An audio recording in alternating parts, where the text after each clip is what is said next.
মুখ্যমন্ত্ৰী ডক্টৰ হিমন্ত বিশ্ব শৰ্মাই দল সংগঠনৰ প্ৰতি এক আহ্বান জনোৱা পৰিলক্ষিত হৈছে যে দল সংগঠনে কেনেদৰে প্ৰতিবাদ কৰিব বা কেনেদৰে আন্দোলন কৰিব এই সন্দৰ্ভত মন্তব্য কৰিছে মুখ্যমন্ত্ৰীগৰাকীয়ে এক প্ৰকাৰে বুজনি দিছে যে আন্দোলন কেনেদৰে কৰিব লাগে বা প্ৰতিবাদত কেনেদৰে অংশগ্ৰহণ কৰিব লাগে 1 লাখ মানুহ হলে নহব পিছত থকা সেই সকল লোকে জানিব লাগিব যে প্ৰতিবাদৰ উদ্দেশ্য কি বা লক্ষ্য কি কেৱল মাত্ৰ 1 লাখ মানুহে আন্দোলন কৰিলে নহয় মাত্ৰ 10 জন মানুহেও বিষয়টো ভালদৰে উপস্থাপন কৰিব পাৰে আৰু সমস্যাৰ সমাধান উলিয়াব পাৰে আমি সবিশেষ জনোৱাৰ চেষ্টা কৰিম মুখ্যমন্ত্ৰী ডক্টৰ হিমন্ত বিশ্ব শৰ্মাই কি কৈছে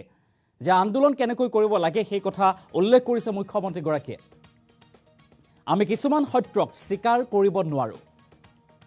এই মন্তব্য কৰিছে মুখ্যমন্ত্ৰী ডক্টৰ হিমন্ত বিশ্ব শৰ্মাই অষ্টম শ্ৰেণীত পঢ়ি থকা শিক্ষাৰ্থীক আমি প্ৰতিবাদ কৰিবলৈ লৈ আহো তেওঁলোকে নাজানে যে কিহৰ প্ৰতিবাদ হৈছে কিহৰ বাবে এই আন্দোলনত অংশ লৈছে তেখেতসকলে গমেকে নাপায় তাতকৈ 10 জন মানুহক লৈ আহি বুজাই কলেই সমস্যা সমাধান হ'ব 1 লাখ মানুহ আনি প্ৰতিবাদ কৰিলে কি লাভ আছে বুলিও মন্তব্য কৰা পৰিলক্ষিত হৈছে মুখ্যমন্ত্ৰী গৰাকী আৰু আধাখিনিয়ে নাজানে যে কিহৰ বাবে প্ৰতিবাদ হৈছে এই মন্তব্য কৰিছে মুখ্যমন্ত্ৰী ডক্টৰ হিমন্ত বিশ্ব শৰ্মাই 10 জন জনাবুজা মানুহে বিষয়টো ভালকৈ প্ৰতিষ্ঠা কৰিলেই হৈ যায় অসমীয়া মানুহৰ পৰিৱৰ্তিত চিন্তাধাৰাই আমাক জগত সভালৈ লৈ যাব বুলিও মন্তব্য কৰিছে মুখ্যমন্ত্ৰী ডক্টৰ হিমন্ত বিশ্ব শৰ্মাই আন্দোলন কেনেকৈ কৰিব লাগে বা দল সংগঠনে কেনেদৰে প্ৰতিবাদত অংশগ্ৰহণ কৰিব লাগে এই সন্দৰ্ভত এতিয়া বুজালে বা বুজনি দিলে মুখ্যমন্ত্ৰী ডক্টৰ হিমন্ত বিশ্ব শৰ্মাই আজিৰ দিনটোত এই মন্তব্য কৰা দেখিবলৈ পোৱা গৈছে মুখ্যমন্ত্ৰী গৰাকীক যেহেতু অষ্টম শ্ৰেণীৰ ছাত্ৰ ছাত্ৰীকো আমি বা শিক্ষাৰ্থীক আন্দোলন কৰিবলৈ লৈ আহো কিন্তু তেখেতসকলে আন্দোলনৰ লক্ষ্য বা উদ্দেশ্য একোৱেই নাজানে কেৱল মাত্ৰ ইমানেই নহয় এখন সভাত লাখ লাখ মানুহৰ সমাগম হয় আৰু যেতিয়া সাংবাদিকে তেখেতসকলক প্ৰশ্ন সোধে সেই সমবেত লোকসকলক কিন্তু তেখেতসকলক প্ৰশ্ন সোধাৰ পৰৱৰ্তী পৰ্যায়ত তেখেতসকলে কয় যে আমি কিয় আহিছো আমি নাজানো আমাক মাতিছে বা আমাক লৈ আহিছে আৰু সেই গতিকে আমি আহি উপস্থিত হৈছো এই মন্তব্য কৰে গতিকে তেখেতসকলক এনেদৰে অনাৰ কোনো প্ৰয়োজন নাই বুলি উল্লেখ কৰিছে মুখ্যমন্ত্ৰী গৰাকীয়ে তেখেতে কৈছে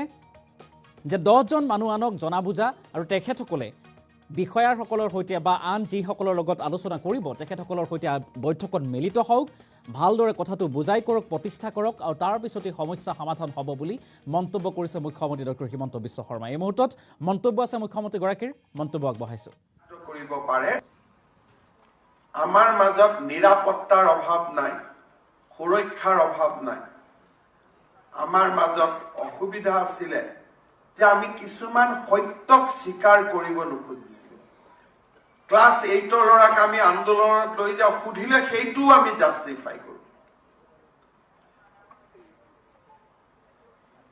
কেতিয়াবা ভুল হয় তুৰন্ত ক্ষমা খুজি দিব লাগে তাত কি অসুবিধা আছে ভুলটো জানিও ভুলটো খামুচি ধৰি থকাটো কোনো মিনিং নাই আজি মই আন্দোলন কৰিবৰ কাৰণে ল'ৰা ছোৱালীবোৰ লৈ গৈছো পিছফালে মই নিজে নাজানো যিসকল আহিছে তেওঁলোকে জানে নে নাজানে মই কিয় আন্দোলন কৰিব আহিছো তাতকৈ মই 10 জন মানুহক লৈ যাম যি 10 জনে বুজাই ক'ব পাৰে যে মই কিয় আন্দোলনত আহিছো যদি মই 1 লাখ মানুহক লৈ যাম और टीवी 1 लाख मानों इंटरव्यू लो आप किस लिए आए हैं मैं पता नहीं बुलाया तुम्हें आगे हेतु आंदोलनर की लाभ আছে তাতকৈ 10 জন মানুহ যাও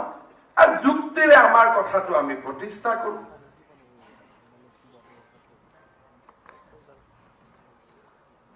এই যে অসমীয়া মানুহৰ পৰিৱৰ্তিত চিন্তাধাৰা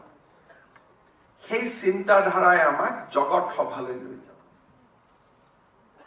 যিদিনাখন অসমীয়া মানুহে বিজ্ঞান প্ৰযুক্তিবিদ্যা প্ৰাসংগিক চিন্তা প্ৰাসংগিক আদৰ্শ আৰু অসমীয়াৰ মাজত অসমৰ মাজত লুকাই থকা ৰত্নগৰ্ভা অসমক চিনাক্ত কৰিব পাৰে সেইদিনাখন আমাৰ জাতিক কোনেও ধৰি ৰাখিব নোৱাৰে আৰু আজি অসমত এছাম নতুন প্ৰজন্মৰ সৃষ্টি হৈছে লাহে লাহে we are emerging this is the best phase so far as we are concerned আমাৰ মাজত নিৰাপত্তাৰ অভাৱ নাই সুৰক্ষাৰ আৰু এয়া আছিল ৰাজ্যৰ মুখ্যমন্ত্ৰী ডক্টৰ হিমন্ত বিশ্ব শৰ্মাৰ মন্তব্য দল সংগঠনৰ প্ৰতি তেখেতে আহ্বান জনা পৰিলক্ষিত হৈছে এক প্ৰকাৰে বুজনি দিছে যে কেনেদৰে প্ৰতিবাদ কৰিব লাগে কেনেদৰে আন্দোলনত অংশগ্ৰহণ কৰিব লাগে সেই কথা উল্লেখ কৰিছে যে ছাত্ৰ ছাত্ৰী যিসকলে নাজানে কি বিষয়ত তেখেতসকলে আন্দোলনত অংশগ্ৰহণ কৰিছে তেনে ছাত্ৰ ছাত্ৰীক ৰাজপথলৈ উলিয়াই অনাতকৈ সংগঠনে দল সংগঠনে কেৱল মাত্ৰ 10 গৰাকীমান জনাবুজা মানুহ লৈ আহক আৰু তাৰ পিছতে আলোচনাত মিলিত হওক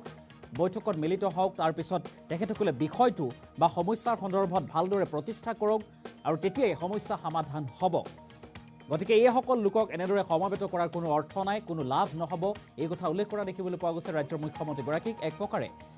আন্দোলন কেনেকৈ কৰিব লাগে সেই কথা বুজাই দিলে ৰাজ্যৰ মুখ্যমন্ত্ৰী ডক্টৰ হিমন্ত বিশ্ব শৰ্মাই তেখেতে উল্লেখ কৰিছে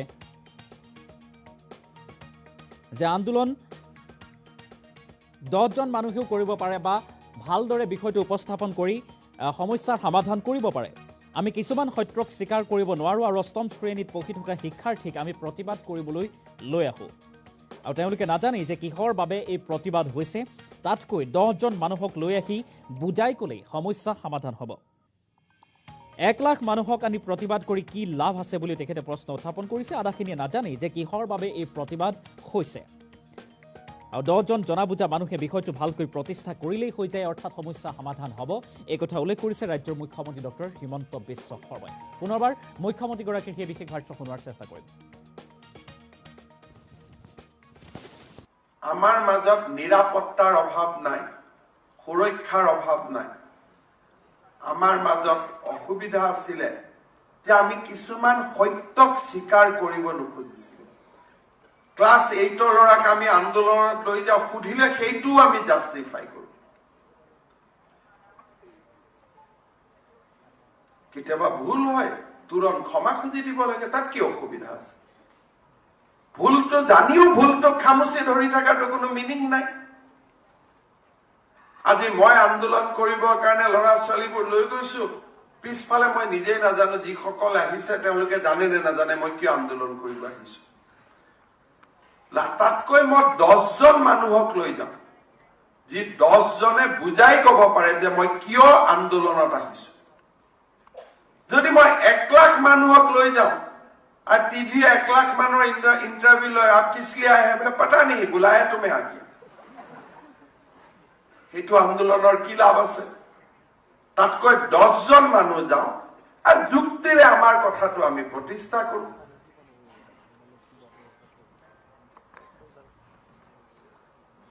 এই যে অসমীয়া মানুহৰ পৰিৱৰ্তিত চিন্তাধাৰা সেই চিন্তাধাৰাই আমাক জগত সভালৈ লৈ যায় যিদিনাখন অসমীয়া মানুহে বিজ্ঞান প্ৰযুক্তিবিদ্যা প্ৰাসংগিক চিন্তা প্ৰাসংগিক আদৰ্শ আৰু অসমীয়াৰ মাজত অসমৰ মাজত লুকাই থকা ৰত্নগৰ্ভা অসমক চিনাক্ত কৰিব পাৰে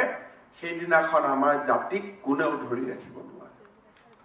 আৰু আজি অসমত এছাম নতুন প্ৰজন্মৰ সৃষ্টি হৈছে লাহে লাহে we are emerging this is the best